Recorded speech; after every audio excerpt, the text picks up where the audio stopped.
आता आपण करणार आहोत पिझ्झा. होममेड पिझ्झा बनवणार आहोत. आपल्याला जे वाटेल आपण ते घेऊ शकतो. व्हेज करू शकता तुम्ही किंवा मग नॉन व्हेज बी करू शकता. आपण आता व्हेज करणार आहोत. त्यासाठी मी टमाटा, कांदा, शिमला मिरची असे पदार्थ घेतलेले आहेत आणि पिझ्झा बेस आणलेला आहे. आणि हे बघा पिझ्झा बेस असं आपण करू शकतो.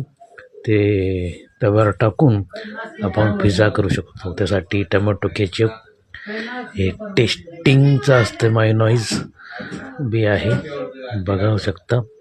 आणि नंतर ह्या मी घेतलेलं आहे चीज बी आहे.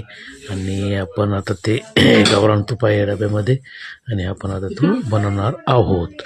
आता बघा पिझ्झा मी आता पहिल्यांदा काय केलेलं आहे, सर्व परतून घेतलेलं आहे. बाकी तुम्ही तुमच्या पद्धतीने करू शकता. आता आपण बघा मी तव्यावर टाकलेलं आहे गावरान तूप लावून. पिझ्झा बेस जे आहे ते आपण केलेलं आहे आणि आपण आता तयारी करत आहोत पिझ्झा खाण्याची आणि पिझ्झा बनवायची. आता आपण पाहू शकता काय काय आपण करू शकतो. तुम्ही तुमच्या पद्धतीने घरी करू शकता. आणि हे बघा तूप लावून मी थोडंसं त्याला परतवलेलं आहे. आता बघा हे बघा तिथं चीज टाकून दिलेलं आहे. चीज वरून टाकलेलं आहे केसत आहे.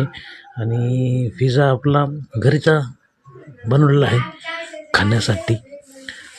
पोरं खूप म्हणतात खायचं त्यासाठी जरा बनवलेलं आहे आणि आपण बी खाऊ शकतो. हे बघा कसं आहे पिझ्झा, एकच नंबर. बघू आता कसं चव लागतील, चांगली लागती कशी लागते बघू. चला खाऊ मग आता आपण.